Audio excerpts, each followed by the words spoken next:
요한복음 14장 25에서 31절 하나님의 말씀을 들으십시오. 내가 아직 너희와 함께 있어서 이 말을 너희에게 하였거니와 보혜사 곧 아버지께서 내 이름으로 보내실 성령 그가 너희에게 모든 것을 가르치고 내가 너희에게 말한 모든 것을 생각나게 하리라. 평안을 너희에게 끼치노니 곧 나의 평안을 너희에게 주노라. 내가 너희에게 주는 것은 세상이 주는 것과 같지 아니하니라. 너희는 마음에 근심하지도 말고 두려워하지도 말라.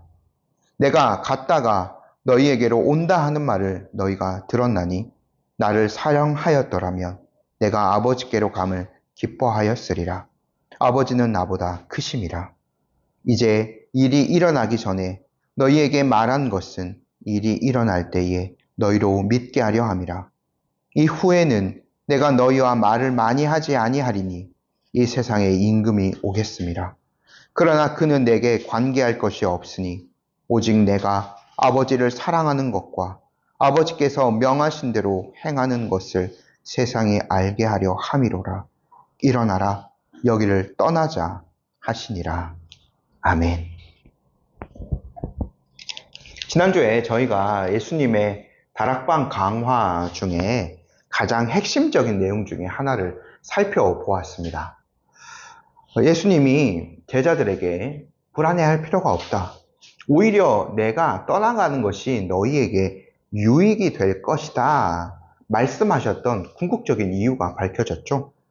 예수님께서 자신이 떠나가시면 성부께 구하여 또 다른 보혜사를 보내주실 것이기 때문입니다. 그 보혜사는 영원토록 제자들과 함께 할 것이고 제자들을 지도할 것이고 진리 가운데로 인도할 것입니다. 세상은 결코 받지 못하는 그 영을 제자들이 곧 받게 될 것입니다. 그것과 함께 예수님께서는 제자들에게 자신을 사랑하는 것과 또 하나님의 계명을 지키는 것과의 관계를 말씀해 주셨죠. 예수님을 사랑하는 자는 예수님께서 말씀하신 계명들을 지킬 것입니다. 그 계명을 지키는 자는 아버지께 더욱 사랑을 받을 것이고 그렇게 하면서 그 예수님을 사랑하고 예수님을 말씀을 더욱더 지켜가는 자들이 그 하나님에 대한 지식들이 더 풍성해져 갈 것이다 라는 말씀을 허락해 주셨죠. 제자들이 진정한 순종의 삶을 살아갈 수 있는 것, 그리고 예수님을 믿는 우리 또한 동일한 길을 걸어갈 수 있는 것은 보혜사 성령 하나님의 사역이 있기 때문입니다. 예수님은 오늘 그것에 대해서 더 깊이 있는 지식을 전달해 주시고 그들이 어떻게 될 것인가를 말씀해 주셨죠. 계속해서 예수님께서 가르치시는 내용들을 오늘 살펴보겠습니다. 예수님께서요, 보혜사 성령 하나님에 대해서 본격적인 가르침을 시작하시게 된 것은 예수님이 그들을 떠나가는 것, 제자들을 떠나가는 것, 근데 제자들과 그냥 땅에서 헤어지는 것이 아니라 제자들과 완전히 다른 차원의 이제 세상으로 성부 하나님께로 다시 가는 것과 밀접한 관계가 있다는 것을 저희가 이미 살펴보았죠. 그런 차원에서 오늘 본문은 이렇게 시작합니다. 저희 25절 말씀을 다시 한번 더 읽어볼까요? 내가 아직 너희와 함께 있어서 이 말을 너희에게 하였거니와 아직은 예수님께서 함께 있다. 근데 곧 너희와 완전히 헤어지게 될 것이다 라는 뜻이죠. 근데 아직 너희와 함께 있었다라는 것, 그것은 예수님이 3년, 완전히 엄밀하게 계산하면 3년이 좀 넘을 겁니다. 그 기간 동안 공생의 사역을 하시면서 예수님이 제자들과 동일한 육체를 가지고 가르치는 사역이 이제 완전히 막바지에 이르렀음을 다시 한번 상기시켜주는 표현인 거죠. 근데 저희가 여기서 주목해야 될 예수님의 말이 있는데 이 말을 너희에게 하였거니와 말을 하였다라는 동사입니다. 우리 이 말에 뭐 시제로는 정확하게 좀 표현되기가 쉽지 않는데 헬라어로는 라렐레카라는 단어를 씁니다. 근데 이제 완료 시제이거든요. 그러니까 이제 가르치시는 모든 이 말을 하였다는 것은 가르칠 것들 모두를 너희에게 전하였다라는 뜻입니다. 예수님의 가르치시는 사역이 이제 완성이 되었다라는 뜻이죠. 네, 예수님께서 거듭 말씀하신 것이 있습니다.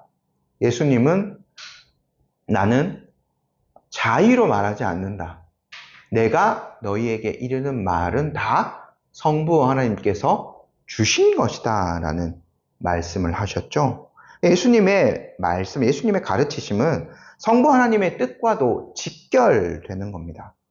그러므로 이제 예수님께서 전파하신 것들은 영원한 효력이 있다라는 것들을 확증하는 표현이라고 할 수 있겠죠. 그러니까 이제 더 이상 새로운 가르침은 없는 겁니다. 구원의 길에 필요한 모든 진리가 예수님의 입을 통해서 제자들에게 선포가 되었습니다.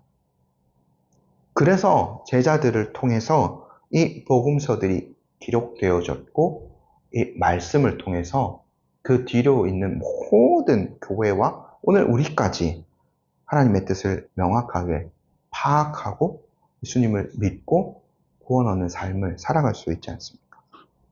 근데 지금 여기까지 예수님은요, 완료 시제로 이제 가르치는 사역이 거의 완료되었다라고 딱 이제 문장의 마침표를 띄시지 방점을 딱 찍으셨지만 우리가 지금까지 확인한 제자들의 상태는 어떠했나요?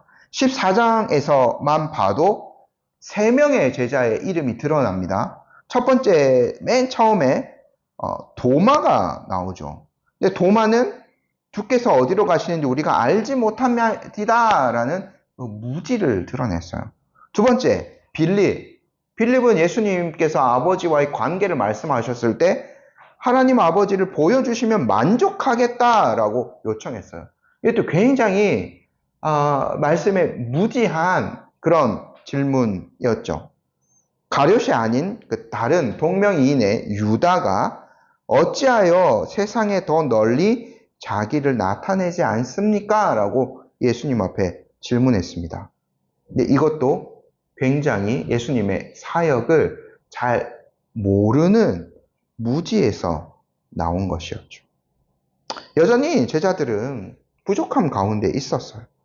예수님의 그 가르치신 말씀에 견고히 서 있지 못하는 모습들이 여실히 드러났습니다. 그러므로 그들은 여전히 불안해할 수밖에 없었던 거죠. 그런 제자들에게 예수님은 가장 확실한 위로와 가장 견고한 소망이 되는 약속을 주셔요. 바로 보혜사 성령께서 그들을 새롭게 하실 것이라는 말씀이죠. 26절 말씀 저희 함께 읽어보겠습니다. 보혜사 곧 아버지께서 내 이름으로 보내실 성령 그가 너희에게 모든 것을 가르치고 내가 너희에게 말한 모든 것을 생각나게 하리라. 예수님께서 이제 두 번째로 보혜사에 대해서 언급하신 말씀입니다. 여기에서는 이제 한 발 더 구체적으로 또 다른 보혜사가 곧 성령님이다라는 것들을 이제 밝히고 계세요. 근데 26절 말씀을 통해서 성령 하나님의 두 가지 굉장히 중요한 사역을 언급하십니다. 첫 번째, 성령께서는 모든 것을 가르치신다. 그러니까 가르치시는 분이라는 거죠.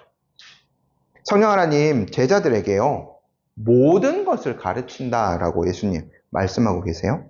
이게 뭐냐면 갑자기 우리가 뭐 엄청 이제 똑똑해진다라든가 제자들이 성령님을 받아서 세상의 모든 지식에 통달하도록, 그러니까 구약의 가장 대표적인 솔로몬이 있죠. 그런 사람처럼 굉장히 엄청난 지식을 소유하게 된다는 것이 결코 아니에요.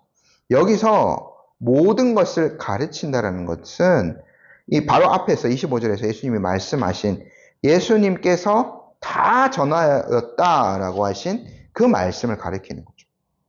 구원과 신앙생활에 있어서 필요한 모든 진리의 말씀입니다. 성령 하나님은 실로 이미 예수님께서 가르치신 진리의 의미가 무엇인지 그 말씀의 풍성함을 제자들에게 조명해 주십니다. 그리고 제자들의 마음 가운데 말씀이 지식으로만 남지 않고 실제적으로 역사하시도록 하시는 존재이신 거죠. 두 번째로 보혜사 성령님은 생각나게 하시는 분이에요. 아까 제가 방금 3명의 제자만 대표적으로 말씀드렸습니다만 그들은 여전히 주님의 말씀을 듣고도 너무나 빠르게 그 말씀을 잊어버리는 사람이었죠. 주님은 걱정 말라고 하세요.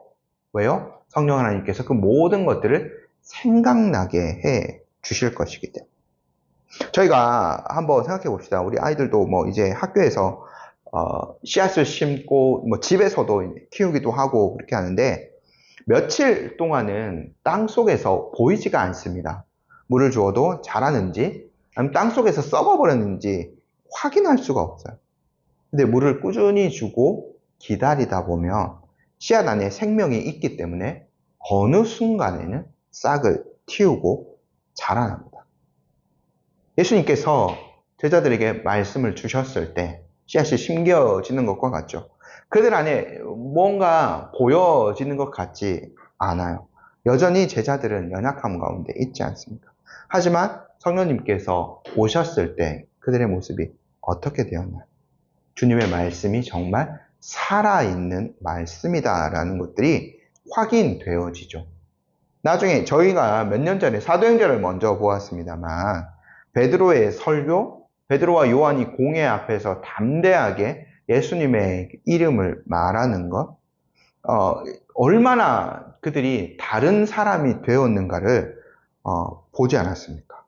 그들이 그렇게 변화될 수 있었던 것은 주님의 말씀이 심겨졌고 성령 하나님께서 모든 주님의 말씀을 생각나게 하시고 그것이 진리임을 확신케 해주셨기 때문인 거죠. 저희도 마찬가지입니다. 말씀을 볼 때 그냥 기계적으로 보는 것으로 그쳐서는 안 되죠. 이것을 잘 생각나게 하시고 우리의 심령 가운데 새겨지게 하시는 분, 성령 하나님을 의지해야 합니다. 성경 공부요? 내 지혜, 내 이해력으로 하는 것 결코 아니죠. 그러므로 우리는 더욱더 이 말씀을 주신 예수님과 이 말씀을 잘 비추어 주시는 성령 하나님을 의지해야 합니다. 개인적으로 말씀을 읽고 묵상할 때도 설교를 들을 때도 성령께서 그렇게 역사해 주시기를 먼저 기도해야 하는 거죠. 또 우리가 말씀의 사역자들을 위해서도 기도해야 하는 이유가 거기에 있습니다. 그들이 말씀을 성령님의 조명 아래에서 올바르게 해석하고 올바르게 전달할 수 있도록 계속해서 기도를 해 드려야 되는 거죠. 예수님은요, 여기에서 나아가서 성령 하나님께서 그렇게 이제 제자들을 변화시킬 것이다 라는 그 약속을 주신 것에 이어서 더 놀라운 선물까지 보장해 주세요. 바로 평안입니다. 예수님이 주신 27절 말씀 저희 함께 읽어볼게요. 평안을 너희에게 끼치노니 곧 나의 평안을 너희에게 주노라. 내가 너희에게 주는 것은 세상이 주는 것과 같지 아니하니라. 너희는 마음에 근심하지도 말고 두려워하지도 말라. 예수님이 말씀과 함께 뭐를 남기셨냐며 평안을 제자들에게 남겨주세요. 저희 성경에는 이제 평안을 끼친다라고 되어 있는데 막 이렇게 살짝 이렇게 물로 이렇게 붓고 하는 그런 것처럼 생각할 수도 있지만 요 원어적으로 보면은 유산을 남긴다라는 거예요.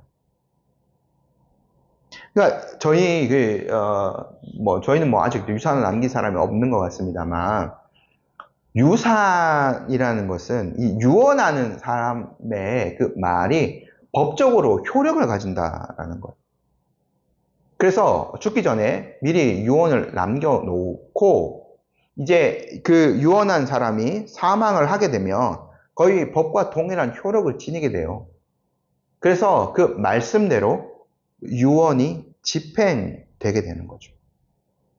주님은요, 그거를 제자들 앞에서 확증해 주셨습니다.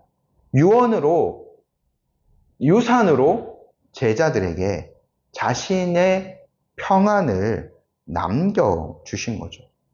예수님은요, 그 평안에 대해서 몇 가지를 말씀해 주시는데, 세상이 주는 것과는 다르다. 나의 평안을 너희에게 준다라고 하십니다. 우리가 지금 오늘날에도 너무 많은 그 전쟁의 소식을 듣고 있지 않습니까?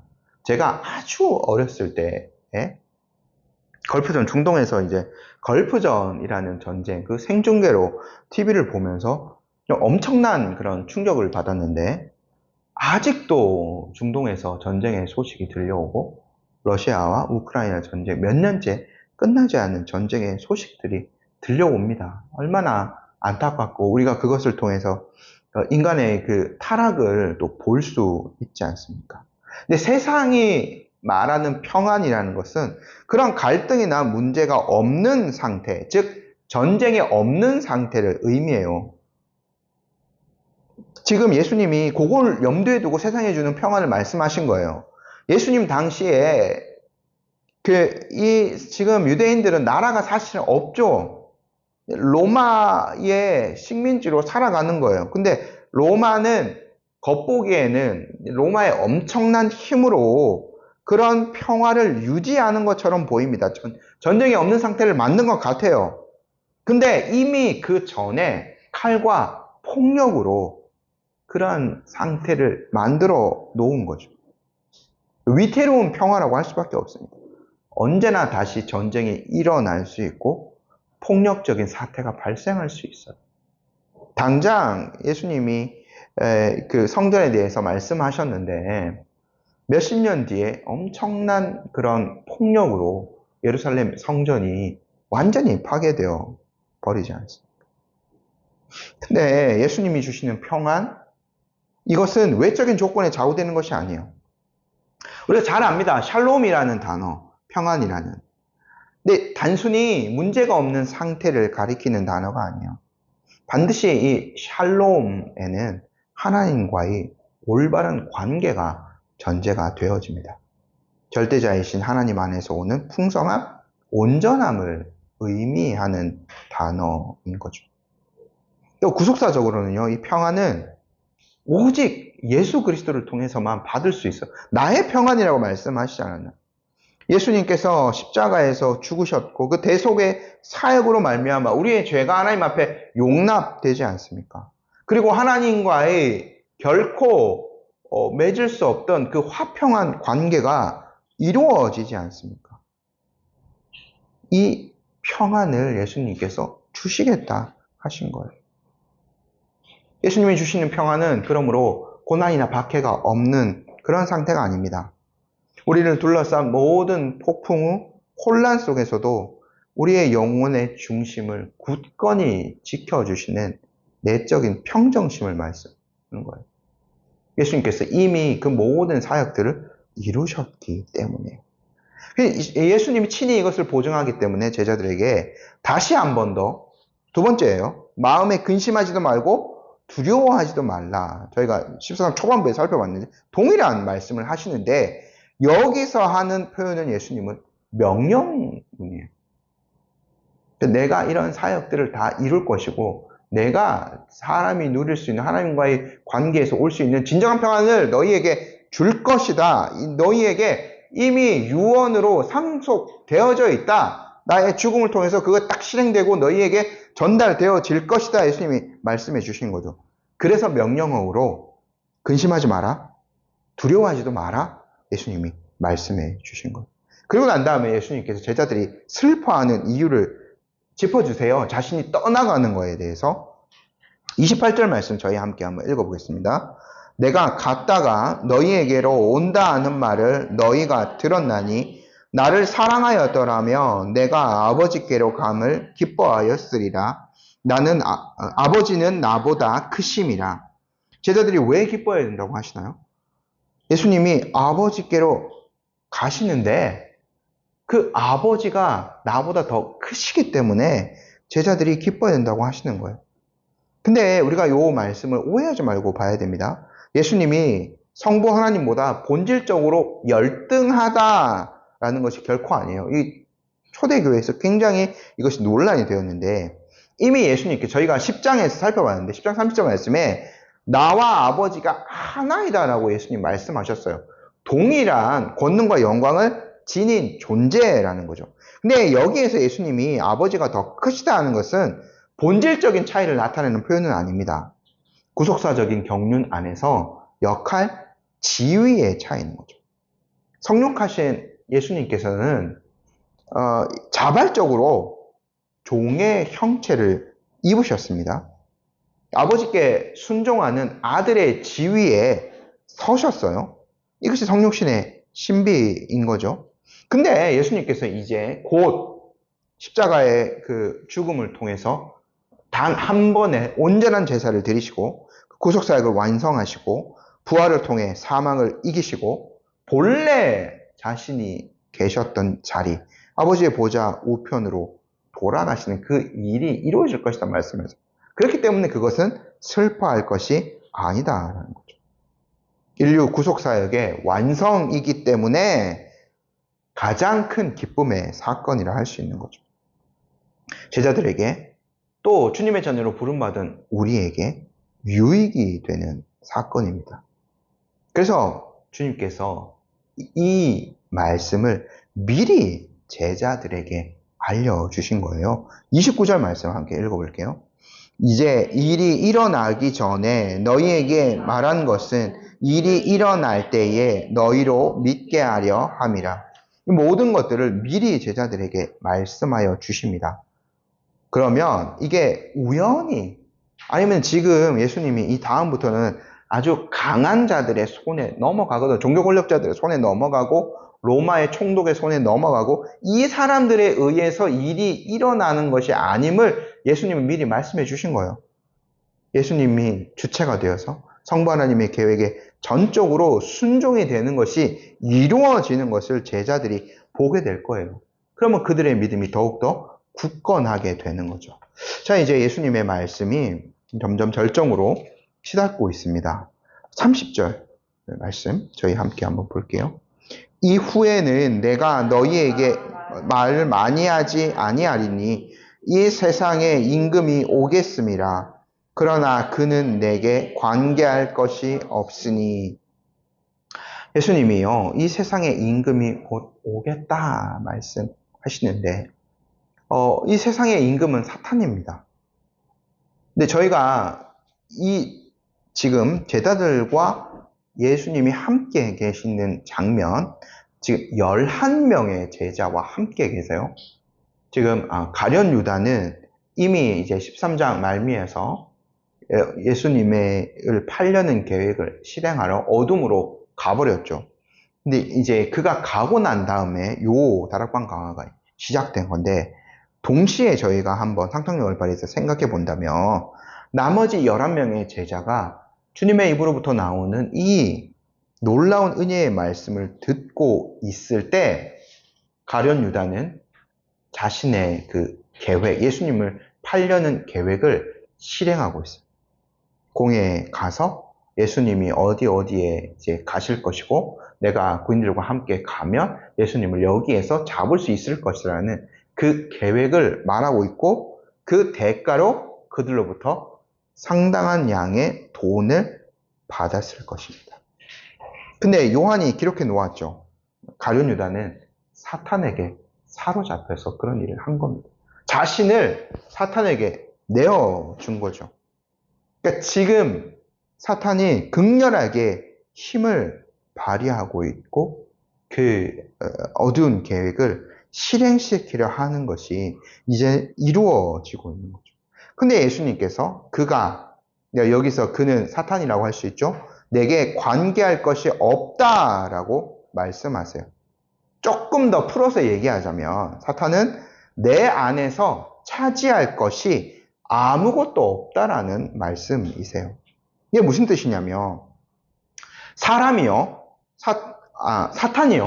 사람을 지배할 수 있는, 그리고 사람을 참소할 수 있는 유일한 근거는 죄입니다.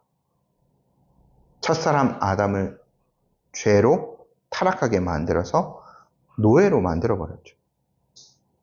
그래서 그 죄에 빠진 그 모든 인간들을 죄의 노예이자 자신의 노예로 잡아놓습니다. 그런데 예수님은요, 흠도 점도 없는 전혀 죄를 짓지 않은 존재이셨어요. 그래서 히브리서 기자가 이렇게 표현해놨죠. 우리에게 있는 대제사장은 우리의 연약함을 동정하지 못하실 리가 아니오. 모든 일에 우리와 똑같이 시험을 받으신 이로되 죄는 없으시니라. 우리가 똑같은 육체를 지니셨기 때문에 지상에서 우리가 똑같은 모든 어려움들을 겪으실 수밖에 없었지만 전혀 죄가 없으신 분이었어요. 사탄이 아무리 예수님의 삶을 뒤져봐도 광야에서 금식할 때는 직접 예수님께 와서 유혹을 해봐도 예수님을 고소할 단 하나의 틈이라던가 발붙일 만한 단 하나의 죄도 발견하지 못했습니다. 이것은 사탄이 예수님을 이길 힘이 없다는 그런 의미를 넘어서서 애초에 예수님께 덤벼들 법적 권리나 명분 자체가 없다라는 선언이라고 할 수 있습니다. 그런데 우리가 질문이 생길 수 있죠. 사탄이 주님을 어찌할 방법이 없는데 왜 주님께서는 죄인들, 그것도 가장 흉악한 죄인들이 받아야 될 형벌인 십자가를 지셔야만 하는 것입니다. 31절에 그 답이 나와 있습니다. 저희 함께 읽어볼게요. 오직 내가 아버지를 사랑하는 것과 아버지께서 명하신 대로 행하는 것을 세상이 알게 하려 함이로라. 일어나라 여기를 떠나자 하시니라. 예수님은요, 사탄의 강압 때문에 마지못해 십자가로 가신 것이 아닙니다. 주님은 오직 아버지를 향한 사랑, 그분의 명령에 대한 자발적인 순종 때문에 그 길로 가셨습니다. 그러므로 십자가는 영광의 장소라고 할 수 있죠. 아들을 향한 성부 하나님의 사랑, 그리고 아들을 통해 세상을 구원하시려는 아버지의 뜻에 대한 성자 예수님의 완전한 순종이 만나는 영광의 장소입니다. 이 위대한 선언을 다 하신 다음에 제자들에게 이렇게 말씀하시죠. 일어나라, 우리가 여기를 떠나자. 지금 여기 아주 약간 논란이 있을 수 있습니다. 예수님이 이 말씀을 하시고 뒤에 우리가 잘 아는 그 포도나무, 나는 포도나무 너희는 가지다라는 말씀을 쭉 이어가시는데 그게 다락방에서 계속 이어지는지 아니면 예수님께서 저들과 정말 그 다락방을 나오셔서 길을 걸으시면서 하신 말씀인지는 약간의 좀 논란이 있습니다만, 그러나 이 말씀 자체로 보면 단순히 다락방을 떠나가자라는 의미를 넘어서는 말씀이죠. 출정식과도 같은 거예요. 저희가 뭐 월드컵 같은데 뭐 이렇게 하다 보면 항상 출정식 이런 것들을 아주 화려하게 합니다. 그런 그 말씀이에요. 수동적인 슬픔의 자리, 거대한 어떤 힘에 짓눌려서 머물러 있는 그 자리를 박차고 일어나서 성부 하나님의 뜻을 함께 이루기 위한 순종과 사랑의 길로 함께 나아가자라는 부르심인 거죠. 제자들 모든 약속 다 받지 않았습니까? 성령님께서 오셔서 말씀을 확증해 주시겠다라고 예수님 말씀해 주시고, 예수님의 그 죽음으로 말미암아 주시는 하나님이 주시는 참된 평안을 너희가 얻을 것이다 예수님이 약속해 주셨죠. 또 예수님이 사탄을 이기신 그 승리에 그들이 참여할 것을 약속받았어요. 그럼 이제는 뭐만 남았습니까? 그 약속을 붙들고 주님이 보내시는 곳으로 가는 것만 남았죠. 주님께서 이제 제자들을 그렇게 도전하시는 거죠. 자, 오늘 말씀 저희가 이제 좀 다시 한번 세 가지 영역으로 정리해서 마무리를 하도록 하겠습니다. 첫 번째, 주님은 제자들에게 보혜사 성령님에 대한 가르침을 주셨어요. 그분을 유산처럼 남겨주시겠다 말씀하셨습니다. 예수님이 그 약속하신 보혜사 성령님은 지금도 교회 위에 또 우리 안에 역사하시는 진리의 영이십니다.